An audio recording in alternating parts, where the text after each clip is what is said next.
This is the Ace Founder Podcast. So welcome to the show, Jason. It's an absolute pleasure having you on today.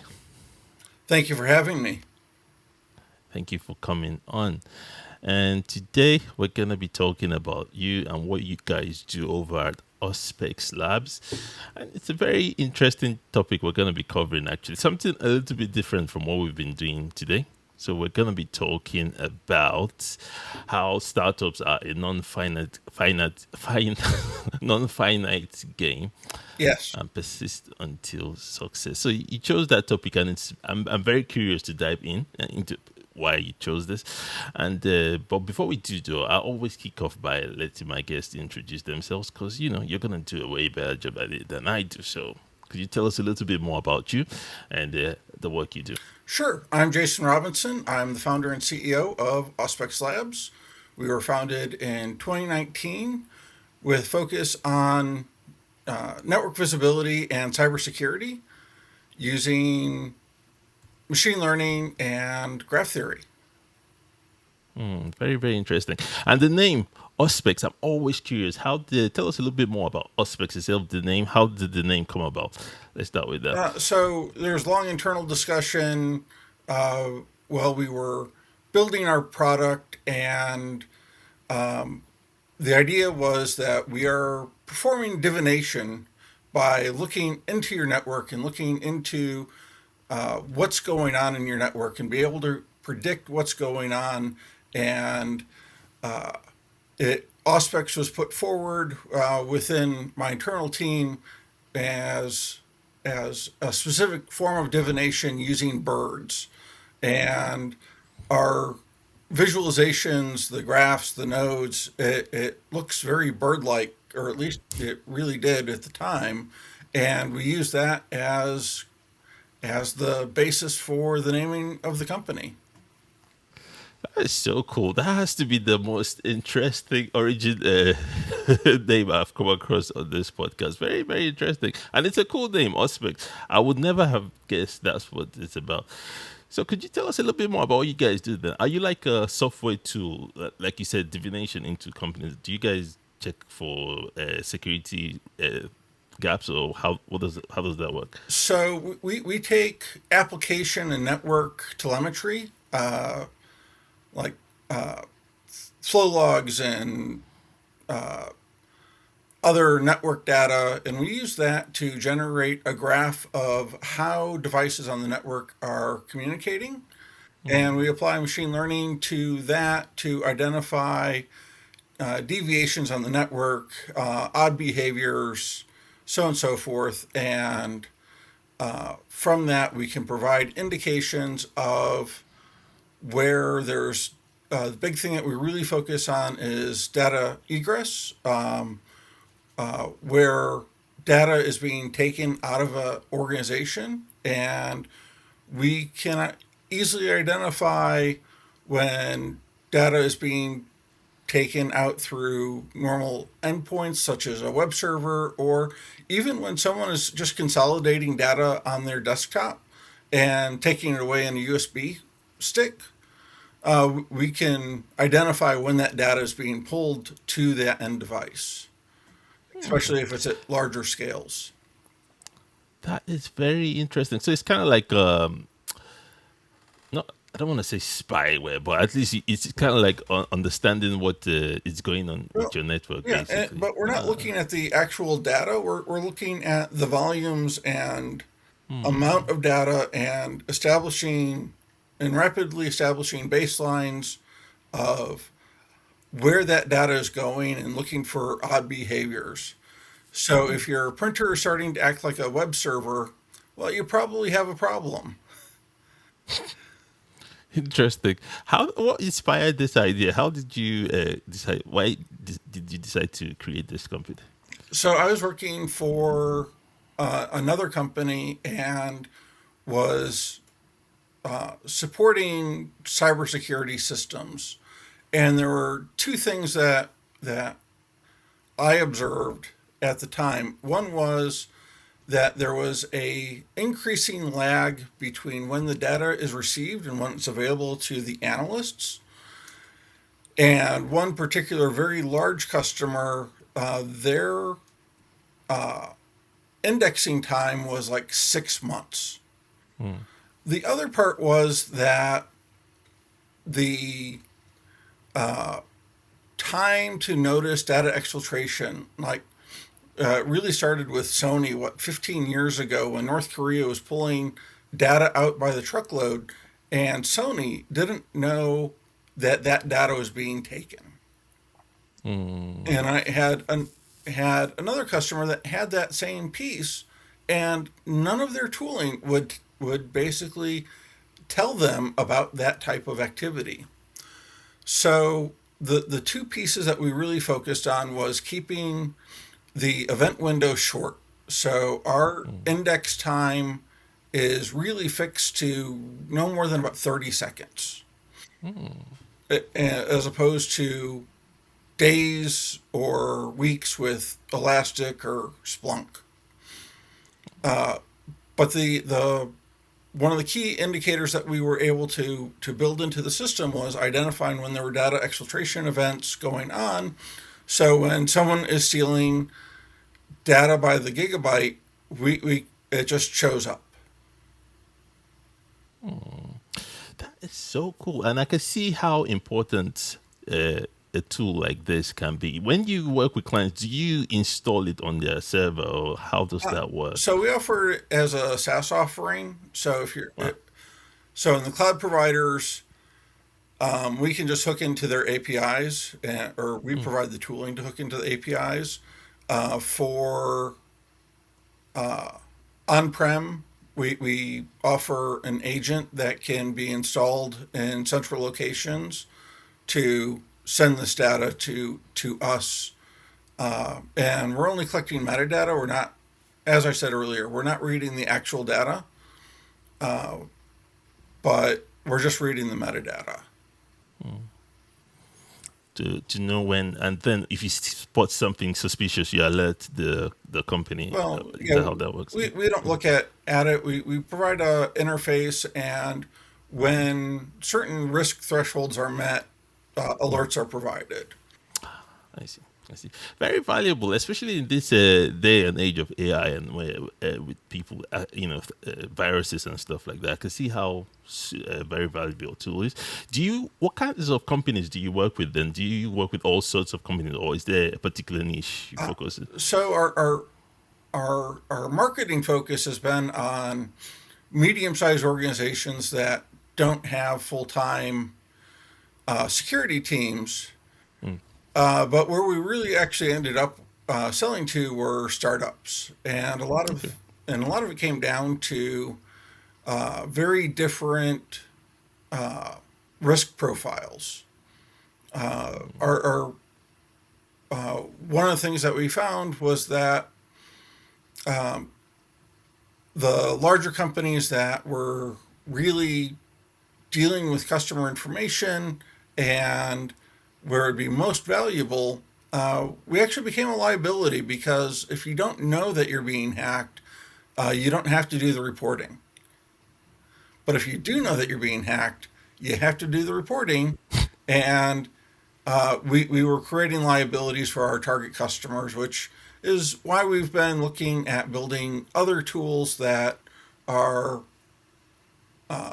more accessible and provide different risk profiles to our customers. It's a very good point you make in terms of it's kind of like giving them work to do, basically. Yeah, When it's uh, uh, people in government don't understand the risks that they're trying to legislate to, and it sounds good to them, but they've created perverse incentives which made it less safe for everyone. and if they It gets don't back report, into today's topic. yeah. Yeah, that's a very good segue because I was gonna ask why this topic because you could have chosen to talk about Auspex, but you chose a very interesting, maybe a broad topic. But could you tell us? I'm curious, why did you choose this topic? So, uh, being in cybersecurity, game theory is a core topic of consideration for everything. It's how you decide how to deal with the attackers and the defenders. And one of the big things in game theory is that there's this idea of finite games versus non finite games. Finite games are like checkers or chess, where you have specific moves, and the goal of the game is to win. And many startups go with the target is to win, is to reach a point where you hire professional management or get bought or do your IPO. But with that, that means that you're going to miss opportunities if that finite game is the only one that you're playing.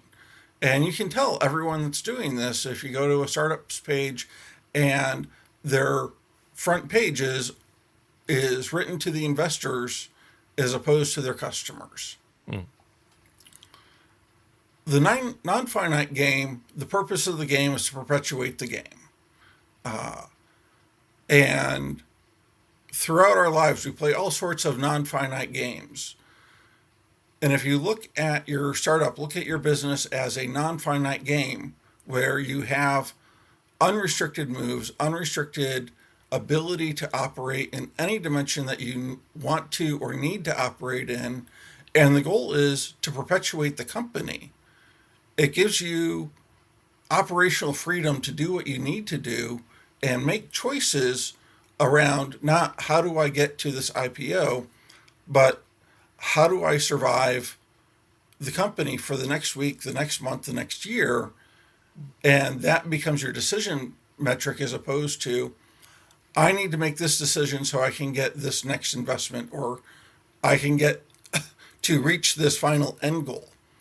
And because people get wound into I just need to do my exit, whatever that exit is, they'll make bad decisions. They will get in bed with the wrong people to take investment and result in bad relationships that result in the company ending because the founders and the investors can't mesh. They will be hyper focused on their product that may not be successful.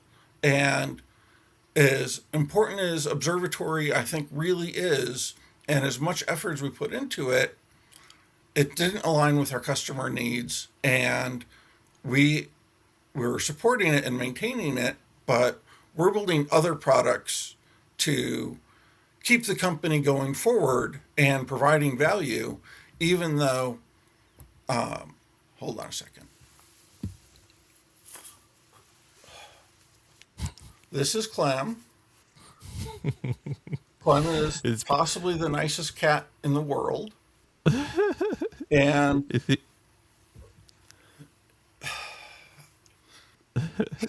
is he part of the team? Yeah, of the Auspex uh, Labs team. he's not, but two other cats are. If you went through our website sufficiently, you will find Xanthi, who's our CAT, and she is very pretty but mean. And then we as we were doing exploring last year, we built a mindfulness app called Not a Bad Life that Mm, features Skippy, and he is the mascot for that app. so cool, man. I love cats. I'm more of a cat person than a dog person, so that I can totally relate to that. Awesome. All right. So you were talking about finite and non-finite, which is a very interesting concept. I'm wondering, in terms of how does this tie into cybersecurity then? In that case, Well, so everything in cybersecurity is it's interesting. The how it is taught for on an education basis is finite mm, game. Everyone's taught about kill chains and how to secure everything, but the hackers don't operate that way. For them, everything is a non-finite game. It's poke and prod and extract information until they can get to the point where they can start extracting information or get leverage over the company to extract wealth from the company. And because they're playing a different game than the defenders are playing, and even the defenders think that the hackers are playing this finite game, the hackers are always going to win. There's more of them, they're more capable than the person coming out of the university, and they're playing radically different games. For the hacker to be successful, they just need to not get caught and figure out a way to turn their effort into value. Whether they're doing bug hunts on a legitimate basis, or stealing your CRM data to sell it on the dark web, it doesn't matter to them. All they need to do is extract wealth, and they can go about doing with it in any number of ways. They're unbound. Meanwhile, if you're a corporate cybersecurity person, you're making sure that your SOC 2 is in order and checking boxes, and you're playing a finite game to ensure that you're in compliance, to keep the insurance company happy, to keep your leadership happy. And a whole lot of that went into our thesis around how to help organizations stay safe, where it's more than just checking the boxes, it's providing tools and providing services that can work against the hackers to ensure that the organizations that we work with can stay safe. That's a very, very interesting concept. I never thought about it that way, but I totally get what you mean. So the companies are basically playing this fixed, like you say, finite game. Basically, they just want to check their boxes. But the hackers are, as long as, like you say, they don't get caught, they could keep on stealing or And, extracting value from you forever. and if Basically, they're in the right part of the world, getting caught isn't even a big problem. So if you're in Belarus and you get caught by the Americans, you sit in Belarus and you're never going to be extradited. And at worst, you have to pick a new target. yeah, yeah. And if they don't get dictated by the companies, they could extract as much as possible from the. I see. So that's where your company kind of comes in to at least let them know something is happening. But There's this. but the larger part to the founders is, and to early in our conversation where I was saying that our key product, although we have a clear value proposition, the product clearly provides value. It was also fundamentally unsuccessful because it created this liability for our prospective customers. And instead of closing up shop 2 years, 3 years ago when we figured this out, we took a year to develop other products and really consider about what we need to do to move forward. And in the accelerators, they refer to it as a pivot. We didn't really pivot, we just changed products. It's not like we went from doing machine learning for cybersecurity to doing business analytics. We just switched what we were doing within cybersecurity. Very interesting. Do you find I suspect. Do you find this a challenge explaining your value to companies that might need your help? It's not a matter of explaining our value. Most people get it right away, and Okay. then they come back and say, "Yeah, not right now." And it took us a while to find out that the "not right now" really came down to their leadership understanding the liabilities that we would create by informing them that they're being compromised. I see. So most companies would rather be compromised than have to do a user notification. Wow. Wow. Just because of the cost involved in that Yes. and the And it's why we wow. have schools and banks. And last week it was Canvas, which is software that's used by almost every Mm, university in the United States. They get compromised all the time. And the reason that they get compromised all the time is because they've been told that if they know that they've been compromised, they're going to have to report it. So mm. they don't want to know that they've been compromised. So they have the best antivirus that they can get. They have all of these tools to prevent themselves from getting compromised, but they maintain a pinhole of visibility into their environment to avoid the liability of knowing that they've been compromised. Wow.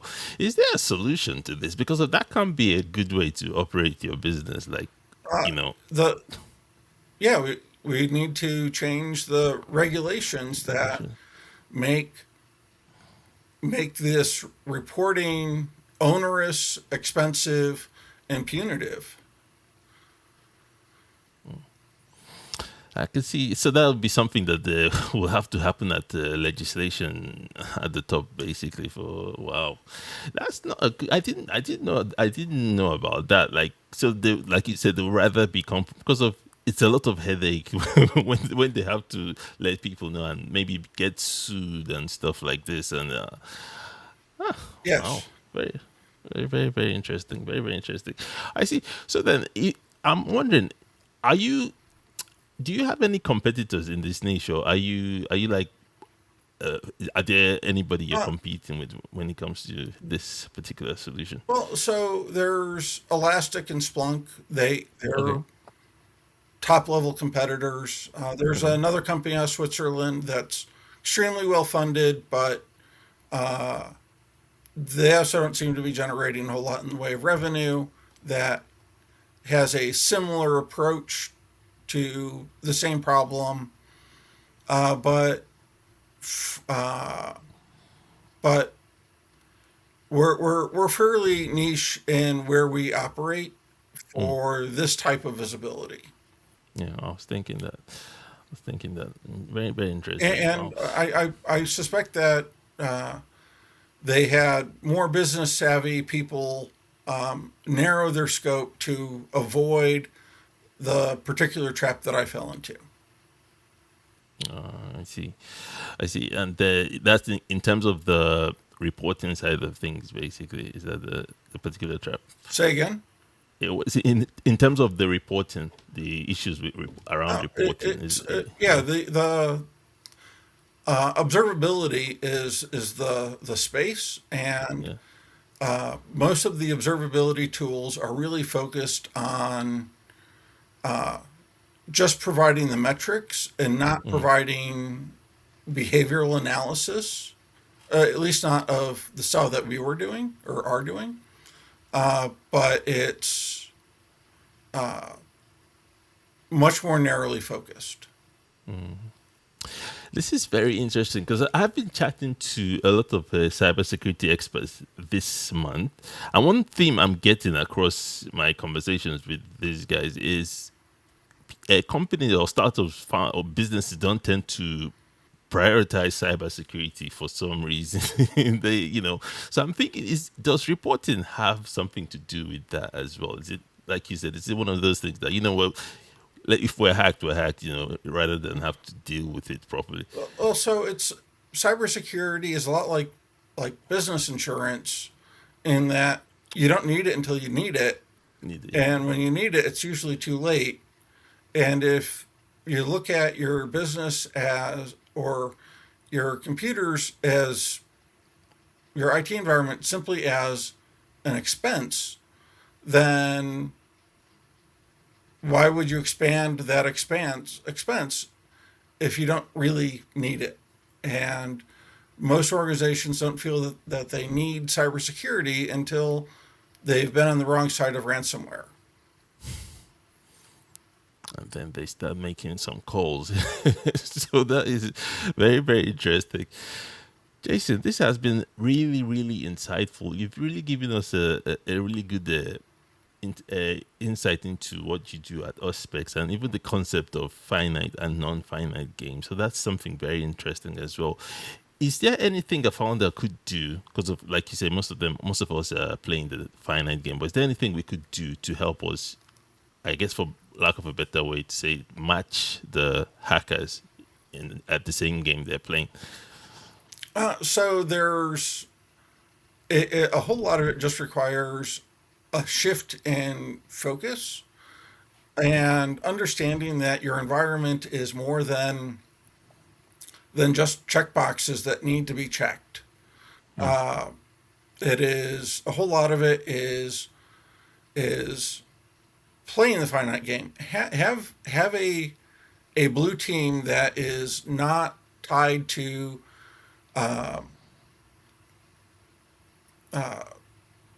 that's not tied to compliance. That their job is to seek out problems within the network, seeking out possible vulnerabilities that aren't just part of the automated scanning. Actually, go out and do the hacker work and do it within your own environment. Wow. Having a red team come in is super useful. Having a blue team that is deeply familiar with your environment and is able to explore what's going on and take a real hacker's eye towards how these pieces are tied together and identify their own kill chains and processes, and but they also need to be unhindered by doing the compliance work and getting the boxes checked and talking to the auditors. They just need to be able to really understand the environment, not sit in a SOC resetting passwords, but figuring out how to compromise the environment and then secure that environment. Very interesting. But those are some valuable tips. And as you're talking, I'm just thinking, so maybe some of these hackers could start a business instead of hacking Oh, people. they Maybe. do, and look, there's companies Okay. like HackerOne that do exactly this. Okay. Okay. So they go in and hack your system or try to hack your system and then tell you the flaws and then okay. Yeah, that's for me the more productive way to use that wisdom and knowledge and tech. But But very having your own internal blue team yeah, is the best thing that you can do. yeah. On standby. Maybe we need like some fractional blue team or fractional hacker or something like that to help some of these companies. But Jason, this has been awesome chat. I really appreciate you coming on. You've really opened my eyes into giving me a different look into how businesses and hackers even operate. So this has been wonderful. I always like to wrap up with a final tip when it comes to hacking, when it comes to cybersecurity and stuff like that. If there's one thing you want a founder listening to this to take away from this episode, what would that be? So the important thing around security is understanding what needs to be kept safe, and understanding that allows you to focus your resources. Don't just let the hackers decide where your boundaries are. You need to decide it first. And they never stop, and with AI and everything in place now, so Oh, they just it's getting wild, yeah. and our regulations do not align with the world that we now live in. That's not a good thing. That's not a good thing at all. Interesting times ahead. Very interesting. Very interesting Jason, times are ahead. yeah, this has been a wonderful chat. Thank you so much for coming on. Where can our viewers, if any of our viewers is watching this and would like to learn more about you or Specs Labs, Yeah. what's the best way for them to do that? Our website is auspex-labs.com, and everything's there. Wicked. Once again, thank you so much for coming on. It's been an absolute pleasure. Thank you for having me.